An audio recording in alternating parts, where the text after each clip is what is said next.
البليلة باللبن من الاكلات اللي بتدفي قوي في الشتاء.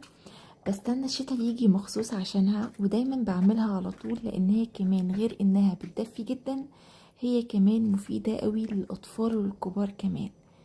ممكن نعملها بالقرفة، ممكن نعملها بالمكسرات، وزي ما انتي بتحبي. يلا نسمي الله ونصلي على الرسول. يلا بينا بسرعة نشوف هتعملت ازاي. اول حاجة هنحتاج الغلة بتاعت البليلة. دول كان وزنهم 1/4 كيلو. جبتها وغسلتها كويس قوي لحد ما المية بتاعتها بقت نضيفة تماما، وبعد كده غطيتها بالمية وسبتها منقوعة من بالليل لتاني يوم الصبح. وده كان شكلها تاني يوم الصبح بعد ما صفيتها من المية بتاعتها. شايفين حجمها بيتضاعف وبتبقى بالشكل ده. نقلتها في حلة وغطيتها بالمية، بس طبعا بالمية المغلية علشان تسرع معايا عملية الغليان على البوتاجاز. وقلبتها بالشكل ده ورفعتها على النار.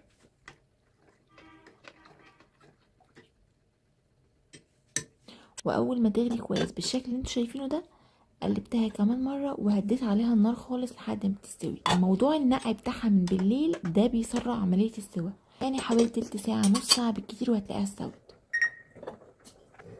خلاص هي كده استوت، بس كانت الحله اللي انا مسويه فيها صغيره، مش هتاخد اللبن لما يتحط على البليل.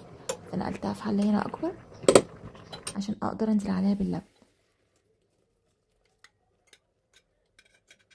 دول زي ما انا قلت لكم 1/4 كيلو بليله، نزلت عليهم بحوالي 3 كوبايات كبار من اللبن.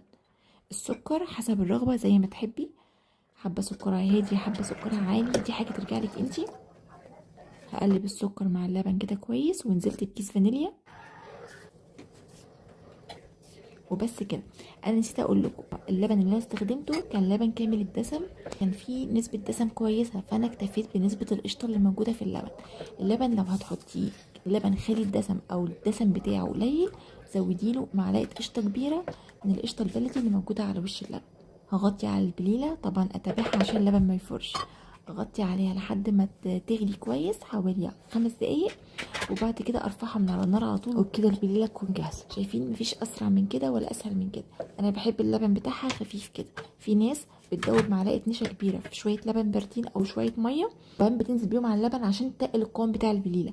عايز تعملي كده براحتك. لو انت عايزه الطعم اغنى، ممكن تزودي معلقه كريم شانتيه خام كبيره على اللبن بارد الاول، تضربيهم كويس وبعدين تنزلي بيهم على البليله. ده كده من الحاجات اللي بتعلي لك الطعم وبتخليه غني اكتر. لكن انا استكفيت بالقشطه اللي موجوده في اللبن وخلاص، وكان طعمها يجنن على كده. الجناش ده حاجه بتاعتك انتي. انا غرفت معاكم مجين، حطيت في مج قرفه وحطيت في مج مكسرات.